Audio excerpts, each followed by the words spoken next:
Bonjour et bienvenue dans cette webcast consacrée aux outils fluides d'ANSYS. Je suis Abel Olivier, consultant en simulation CFD.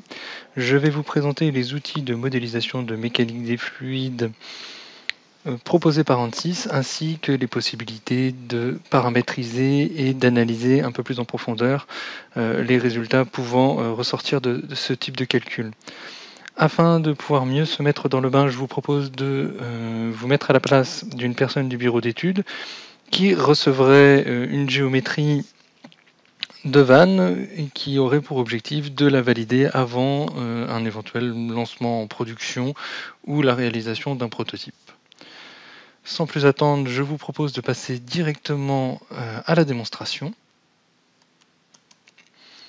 Donc, tout comme la fabrication physique d'une vanne, on a besoin d'aller dans un atelier. Pour réaliser le calcul, on a besoin d'aller dans un environnement. Donc cet environnement est le workbench.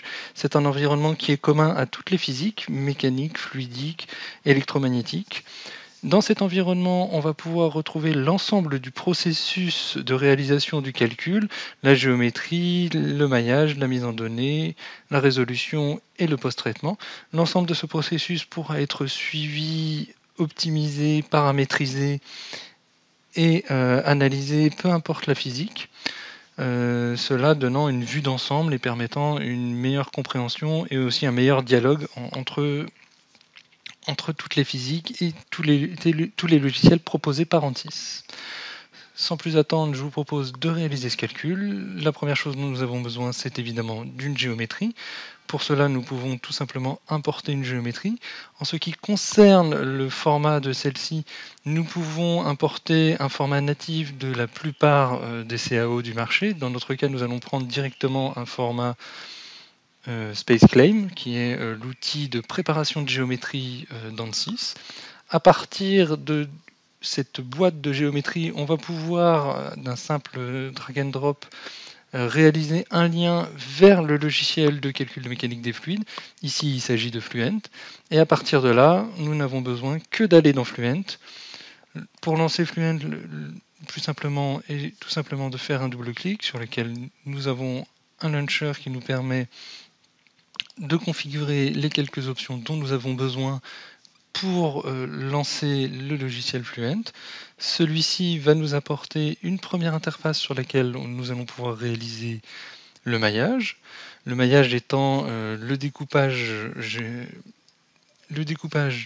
du volume de la géométrie afin de les discrétiser en volume pour pouvoir réaliser notre calcul. Le maillage pourra se faire au travers de ce process donc, qui est appelé workflow au travers d'ANSYS, où on va pouvoir au fur et à mesure des étapes valider l'ensemble des étapes donc, qui s'adaptent au fur et à mesure du développement de notre modèle.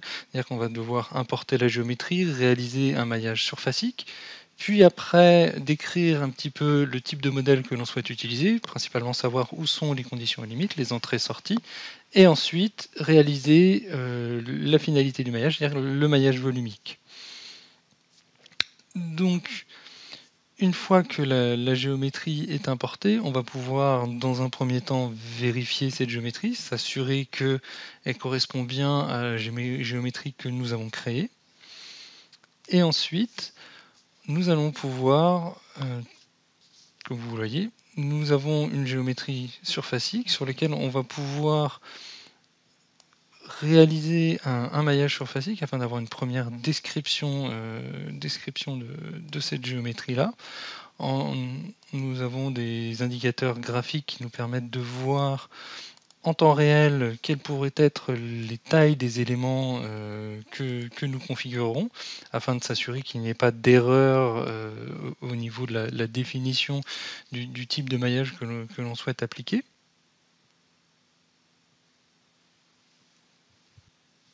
Une fois le maillage surfacique réalisé, nous avons une petite description de la géométrie afin de définir s'il s'agissait uniquement de volume fluide, où se situent nos interfaces, quel est le type de volume, évidemment, si c'est du fluide, du solide, et ensuite définir quelles sont les surfaces sur lesquelles on souhaite appliquer des conditions, des inflations, afin de mieux modéliser au plus juste l'ensemble de notre domaine. Alors les inflations, la manière la plus simple de le présenter, la manière la plus simple de l'expliquer est tout simplement de le présenter. Donc on peut voir ici que sur toutes nos surfaces solides, nous avons des couches qui se font extruder à partir des surfaces et qui nous permettent d'avoir une meilleure modélisation de l'ensemble. Il se trouve que ce maillage est appelé maillage mosaïque, avec un maillage cartésien dans le volume et un maillage polyédrique au niveau des surfaces. Ce maillage est le meilleur des deux mondes, c'est-à-dire que on arrive à avoir une bonne définition de l'ensemble des courbes tout en ayant une optimisation du nombre d'éléments dans le volume. Suite à cela, nous pouvons simplement, au travers de ce bouton-là, basculer sur la mise en données, donc basculer vers l'interface simple de Fluent. Je me permets de vous faire un petit peu de place afin d'avoir une meilleure vision. Tout comme la partie maillage, nous allons descendre au fur et à mesure l'ensemble de l'arborescence. Nous retrouvons l'ensemble de la mise en données. Alors il y a énormément d'options évidemment, mais nous allons nous concentrer sur la réalisation de quelques configurations de mise en données, à savoir quelle est la vitesse d'entrée que l'on a, quelles sont les conditions sur lesquelles se trouve l'ensemble de notre système et la résolution de notre calcul. Cela nous permet, comme vous pouvez le voir, de lancer et de réaliser la mise en place d'un calcul en quelques minutes, sans avoir une montagne d'informations forcément à remplir, sachant que l'ensemble des informations est défini par défaut, afin d'avoir le calcul le plus efficient possible. Une fois ce calcul réalisé, nous pouvons évidemment le post-traiter toujours sous la même interface, afin d'avoir les résultats les plus probants et le plus efficacement possible. Cela nous permet d'avoir typiquement une visualisation du plan de coupe, des différentes pressions, des différentes répartitions de pression ou de vitesse que l'on peut avoir au travers de cette vanne. On voit ici les répartitions de vitesse. Nous pouvons aussi avoir une visualisation des lignes de courant. Alors cela peut se faire avec la visualisation ici du plongeur, avec les lignes de courant que l'on peut afficher en couleur en fonction des vitesses. Mais il est aussi possible d'afficher des post-traitements qui sont beaucoup plus aboutis, avec la réalisation de ce qu'on va appeler au niveau d'ANSYS de scène, avec la gestion des transparences et la visualisation de l'ensemble des post-traitements que l'on a pu avoir. Ici, on peut voir en transparence l'ensemble du modèle avec le plan de coupe et les vitesses. Une autre force de l'outil est sa rejouabilité, c'est-à-dire qu'il se peut qu'on ait pu faire quelques erreurs. Ici, nous avons fait la modélisation avec le fluide par défaut qui était de l'air. Il se trouve que c'est de l'eau. Donc tout simplement, nous allons dans la base de données. Alors sachant qu'on a évidemment une connexion avec la base de données Grand A, je vous invite à vous renseigner si vous êtes intéressé par les bases de données. Et ici, il ne nous reste plus qu'à définir tout simplement quel type de fluide on souhaite appliquer sur notre volume et de relancer d'un seul clic l'ensemble de la résolution. Cela est pris en compte évidemment.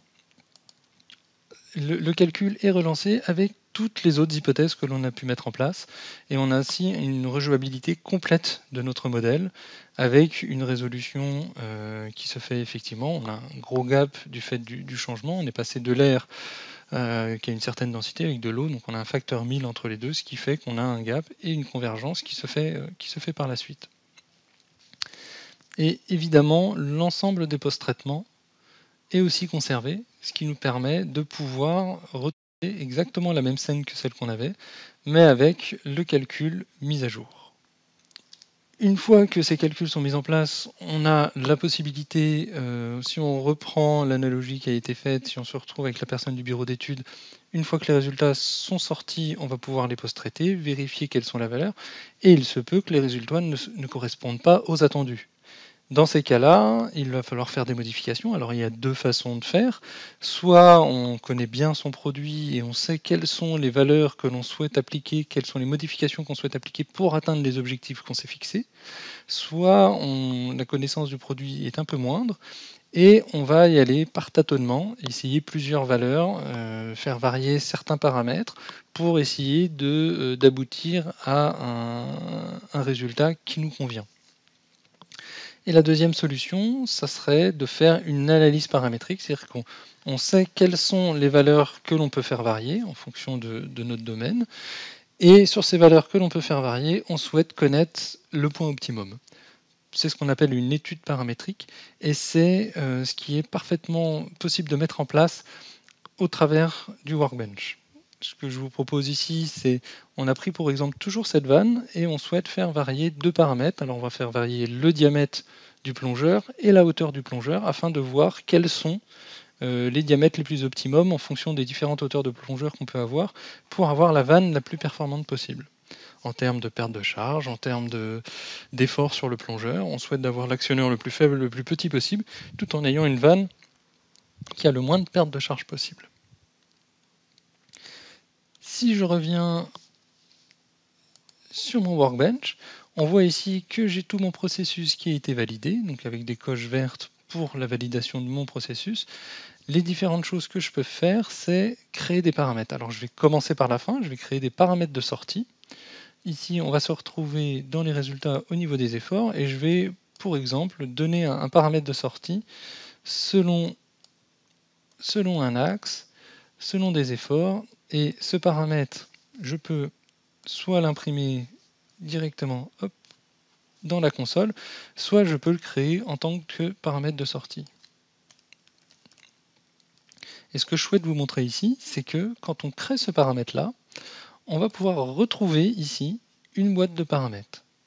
Et on va pouvoir faire la même chose côté géométrie et de basculer sur les premiers paramètres que l'on souhaite mettre en place, c'est-à-dire les paramètres de géométrie.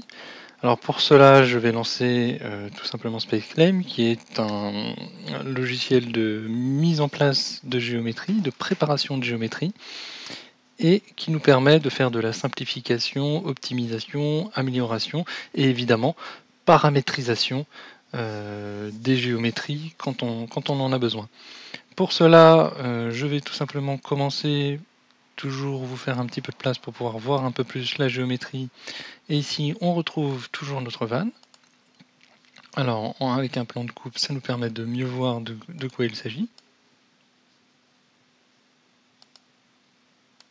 On prend tout simplement ici les déplacements que l'on peut avoir avec un point de référence.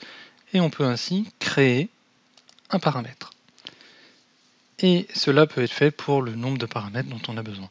Et si on revient sur le workbench, on va pouvoir retrouver ici notre flèche de paramètres, alors avec le paramètre de sortie qu'on a côté Fluent et le paramètre d'entrée qu'on a côté SpaceClaim.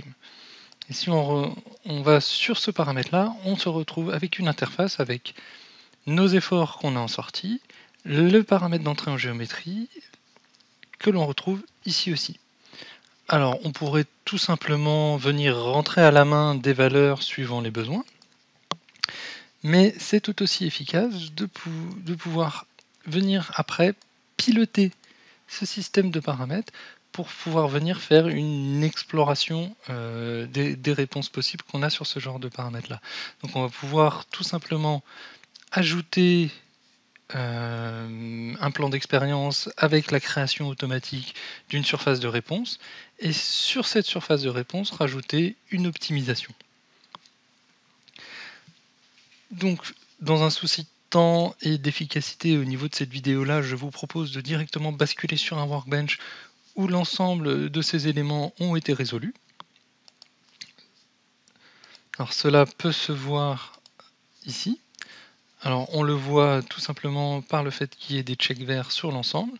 Donc a été créé pour l'ensemble des 2 paramètres un plan d'expérience. Donc on a eu un ensemble de 9 calculs qui ont été réalisés avec les efforts sur le plongeur, les vitesses max et les pertes de pression qu'on a pu avoir par rapport à ça.